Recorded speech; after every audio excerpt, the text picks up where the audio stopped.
Okay, so here's my cesarean scar. As you can see, it's a pretty good one. Actually, I had a female doctor who had a cesarean herself, and so she was very aware of, you know, the shape of the scar and the size of the scar. So she gave me a pretty nice one. It's right at the top of my hairline, so it's not extremely visible. I've seen worse. But at the same time, you know, it is discolored, and I know there's scar tissue in there that I would like to try to break up. I also have a little thing right here too, some kind of little thing, and you can see there's some stretch marks going on. So the microneedling is going to help to smooth all of this out. Hopefully I can get deep enough to get into some of this scar tissue underneath. I can feel it. You can actually massage this scar tissue to help that dissipate, and you can also take proteolytic enzymes, which also break down that scar tissue. Proteolytic enzymes. If you have scar tissue or keloiding anywhere in your body, you want to take very high doses of proteolytic enzymes and do massage to help to break down that scar tissue. I can feel it. There's a whole big line of scar tissue. That's why it's puffed out right here. So I'm going to microneedle this, and with the hopes of breaking up some of that scar tissue and also smoothing out these stretch marks and this little scar here. So before any kind of microneedling takes place anywhere on my body, I will be numbing it first.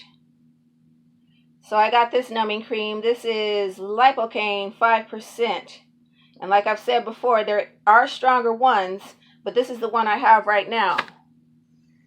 So I'm just going to get that all over this area. I'm also going to be doing up here with the stretch marks. That's a pretty good amount, but I'm just going to put a little bit more on there because the more the merrier with numbing. You can never be too numb when you're, you know, using needles on yourself. So I'm just going to rub that all in. But you don't really want to rub it in. You just want to apply it to the surface. And then you want to cover it with plastic, like so. So I'll leave this on for about 20 minutes to 30 minutes while I do other things and get ready for the video. Hey everybody, it's your girl Furla back again with another video. Today's video is something very unique, something I haven't seen anybody else doing on YouTube. So I'm excited about it. It's my first time trying it out, and I want to embark on this journey with you. I have a Cecerian scar that has like scar tissue and some stretch marks around it. So I want to be microneedling that for about once a month for about 12 months to see what the difference is going to be. This is the machine that I'm using. It's the Charmant, which is, if you go on eBay or Amazon, you'll see that this is like one of the most affordable machines on the market. It's not cordless. It does have a plug. So what I do is I tape this unit down to the table. I have it taped on the table here so that it doesn't move around as I'm using it. And the cartridge is going to be a single-use 36 needle cartridge. So let me just open this and show you what that looks like. I've had these sitting on the shelf for a while, and I've been wanting to use them, but there's a couple reasons that I hesitated. One of the reasons is that these are coming from China, and you know, with everything that's going on right now, I thought I'll just wait and let it sit on the shelf for a while before I bust into those packages. You can also sanitize things with alcohol on the outside when you get stuff from China these days. So this is the cartridge. It's not really in focus, but it's either 32 or 36. I think it's 36, but this one doesn't go as deep as the 12.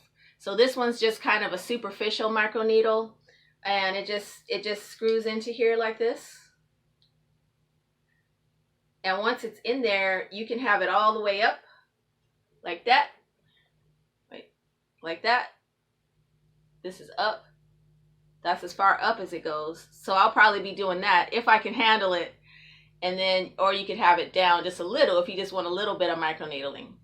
So microneedling basically is a controlled wound where you're stimulating the skin to produce more collagen so that you can have a healing effect. It smooths out fine lines and wrinkles. It basically removes a layer of skin, of dead skin or of injured skin, so that the new healthy skin can grow underneath. I really desperately want to do my face, but I waited too late. Actually, I ordered these cartridges back when it was just beginning to be wintertime, and they didn't come because of the coronavirus and everything. So now I have them, and it's springtime, and I don't want to do my face because the weather is so nice and it's sunny, and you can't be in the sun after you microneedle. So I'm just gonna do my Cecerian scar because that area doesn't get a lot of sunshine anyway, so that's all good. All right, so what I'm going to be doing is taking a chunk from my aloe plant. I know he looks a little bit used, and he is. He's my favorite aloe plant. I have several, but I like this one the most because this one has really big, fat, juicy stems right here at the bottom. So I'm going to take some alcohol, and as anybody who knows me knows that I only use food grade alcohol. Okay, this is just regular vodka that you get at the grocery store or whatever.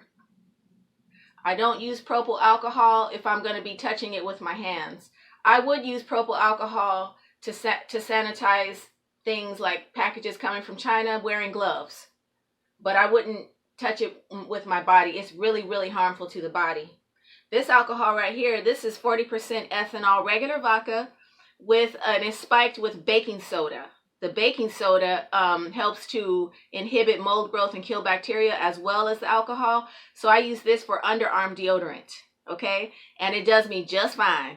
This is only 80 proof because that's the standard that you'll find, but the strongest one that I usually buy is Everclear, and that's 180 proof. But I moved to a new area and I don't know where everything is yet, so I just buy this, whatever I can find. So you want to try to keep everything as sanitary as possible. So I'm just going to clean the outside of my aloe. I wouldn't even touch my aloe plant with propyl alcohol because my aloe deserves better than that. I love my aloe. And I wouldn't touch anyone or anything that I love with propyl alcohol unless it wasn't alive. So now I'm cleaning my scissors. I would use propyl alcohol on these, but not without gloves. It's that bad. Like it's propyl alcohol is no joke. It's a really powerful solvent and it will dissolve you. Okay? And it causes a lot of problems. People just don't know about it yet. Some people do though. All right, so I'm just gonna take me a slice of this.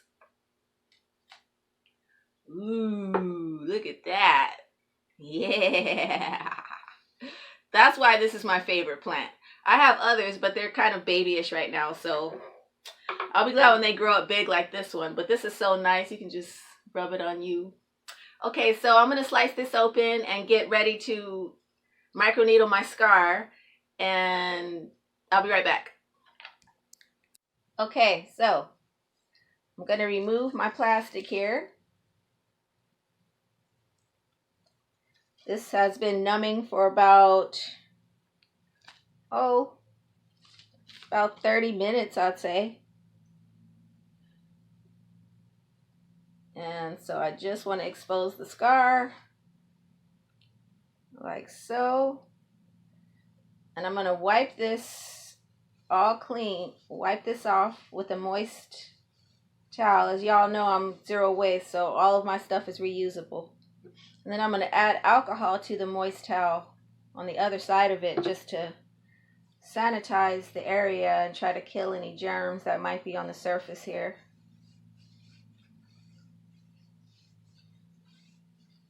All right. Next is the aloe. So I just split my aloe open and I'm just going to smooth that on there. This stuff is just like heaven to your skin. Your skin absolutely loves it. And let's get on with the needling, shall we?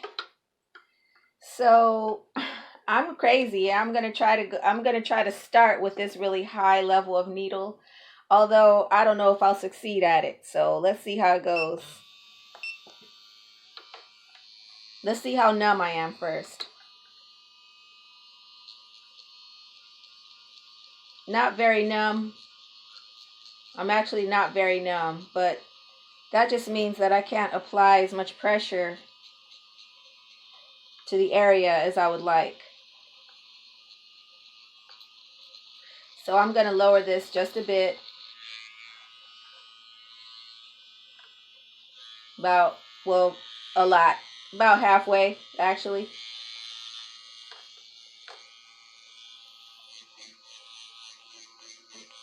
Yeah, because in that way you can just go for it and you don't have to be careful with the pressure. So this is that scar. So I'm going to really work that scar a lot. As much as possible. I'm really not that numb, so I think next time I won't leave that numbing on for so long. Because I can definitely feel this. So I would say, probably about 20 minutes, like I said in the first place. But when I realized all the stuff I had to prepare, I ended up taking more time. So you want to try to have all your materials and everything situated ahead of time so you don't have to, walk around with your numbing cream on.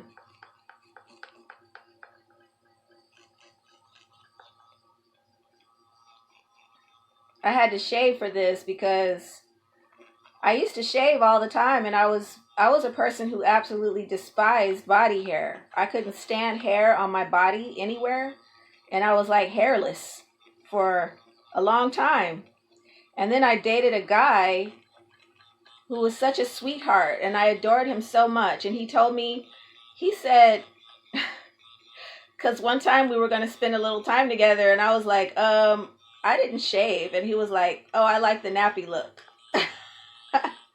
He told me he liked the nappy look. So ever since then, I've been hairy, wild bush woman down there. And you know what? It's sexy. Like, I feel like a woman. Like, it makes me feel really natural and really pretty. Like, I totally get the hippie thing when it comes to that. So I had to shave this top part here just for this video. Because I don't want to be offensive, with all the body hair with the big bush popping out. I don't think anybody really wants to see that. So I'm not bleeding. Normally you do bleed with this. And I don't see that I'm bleeding at all. So I'm not really going in that deep, and that's okay. That's perfectly okay because I'm still working the area. So I'm penetrating through the scar tissue, right? Through the scar tissue here, I'm penetrating it and starting to break it down. I'm eliciting a healing response to create new collagen and to get rid of some of this scar tissue. The next time I do this, though, I'm going to be a lot more numb, so I'll be able to go in deeper.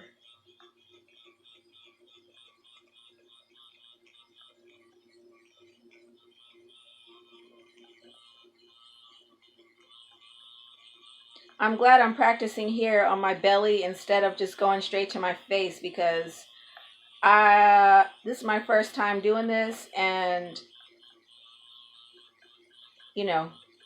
it's good to get your chops up before you go straight to the face. So this is feeling so good. I'm just going to keep doing it. I'm going to add a little more aloe here. It just feels good. Like it feels like a nice massage. And I'm going to lift the needles up a little bit more to about there. So that's about 2/3 of the way up. Let's see if that feels good. Okay, this is a little more painful for show. This is definitely more painful. And so I can't make as big circles. I can make like small ones though. So I'm just going to cut across laterally across this scar.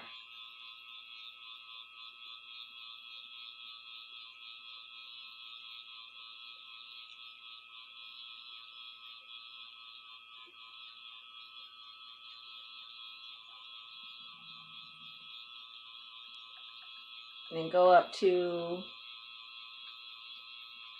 where I have some stretch marks and stuff. And this thing right here, this is like some kind of scar. I had a darker spot here, and I hit it with the plasma pen, so it was kind of like a mole or something. And I just hit it with the plasma pen, and it turned black, and most of it fell off. But there's still a remaining, you know, blemish here. So I'm just hitting that. And I'm going to go on up to where the stretch marks are. I'm only using the selfie lens here to do this. I don't have a mirror, so I'm just...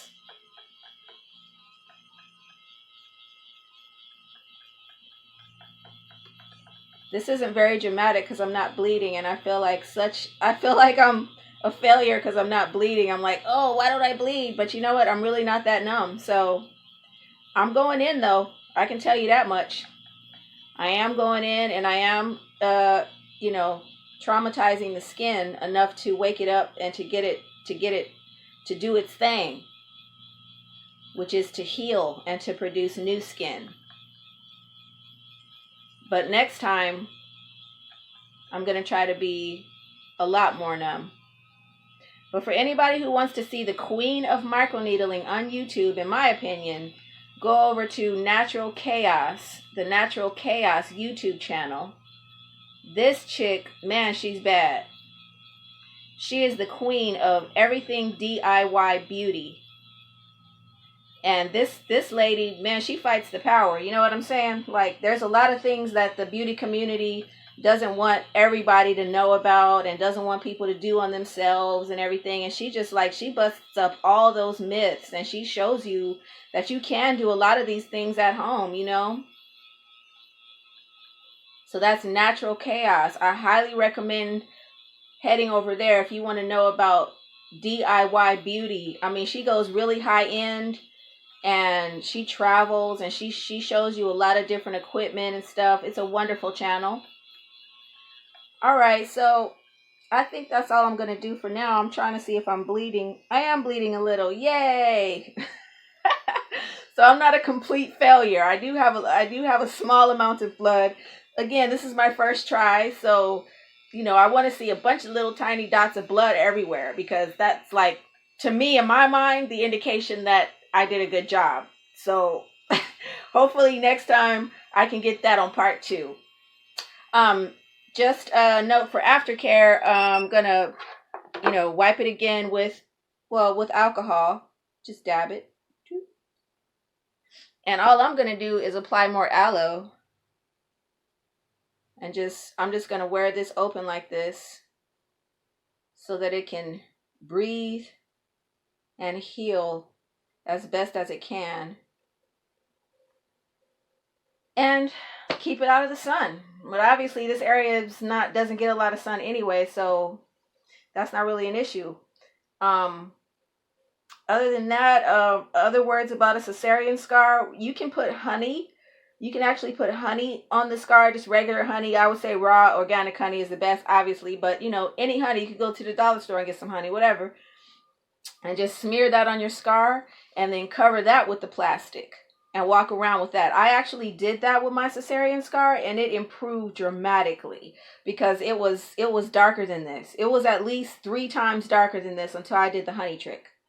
And I think I mentioned massage and proteolytic enzymes. Proteolytic enzymes are bromelain and what's the other one? I can't remember, but the word is proteolytic.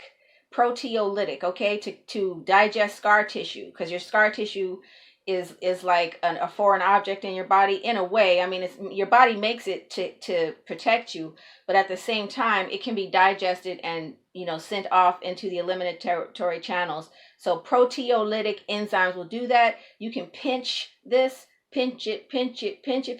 You can massage it. You can use an electronic massager on it to help to break down and jostle up that scar tissue. The more you do to your scar, the you know, better it will be, and the more improved it will look, and the more smooth and texture it will be, because if you just get the scar and you don't do anything to it, then it's just going to be a big old piece of scar tissue like mine is right now, as you can see. So I'm going to be doing some things to help to smooth this out. Thank you so much for watching. I'm really excited about this. I've been wanting to microneedle for a while, and I couldn't do my face because, like I said, the weather is so nice. So I'm glad I'm doing something with microneedling. Please leave any tips that you may have or any comments in the comment section. I read all of that. Thank you so much.